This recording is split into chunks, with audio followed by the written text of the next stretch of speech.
कोल्हापूर जिल्ह्यातील विविध सहकारी बँका आणि पतसंस्थांच्या वतीनं पतसंरक्षण परिषदेचं आयोजन करण्यात आलं होतं।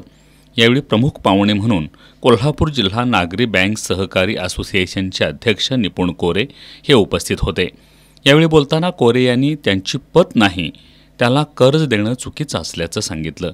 कर्जदाराची पूर्ण पार्श्वभूमी आर्थिक पत पाहूनच कर्ज दिलं जावं, अन्यथा भविष्यात संस्थांसमोर अडचणी उभ्या राहत असल्याचं कोरे यांनी सांगितलं।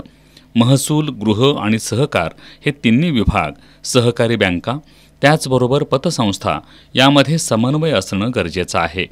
कर्जदाराला कर्ज देताना राष्ट्रीय बँका संबंधित कर्जदाराचा सिबिल पाहूनच कर्ज देत असतात। त्याप्रमाणे सहकारी बँका आणि पतसंस्था यांनीही कर्जदाराची सिबिल तपासणी केली पाहिजे, अशा आशयाचा ठराव करून तो राज्याच्या सहकार आयुक्तांना पाठवावा, अशी सूचना कोरे यांनी यावेळी केली।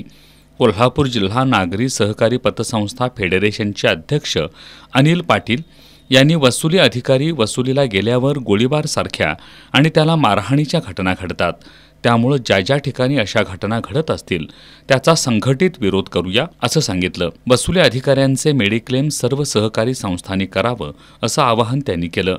बँक एम्प्लॉईज युनियनचे अध्यक्ष कॉम्रेड अतुल दिघे यांनी सहकारी संस्था आणि कर्मचारी यांच्या अडचणी आणि मागण्यांबाबत शनिवारी जिल्हाधिकारी कार्यालयावर मोर्चा काढणार असल्याचं सांगितलं। यावेळी विविध सहकारी बँका त्याचबरोबर पतसंस्थांचे चेअरमन, संचालक, प्रतिनिधी आणि वसुली अधिकारी उपस्थित होते।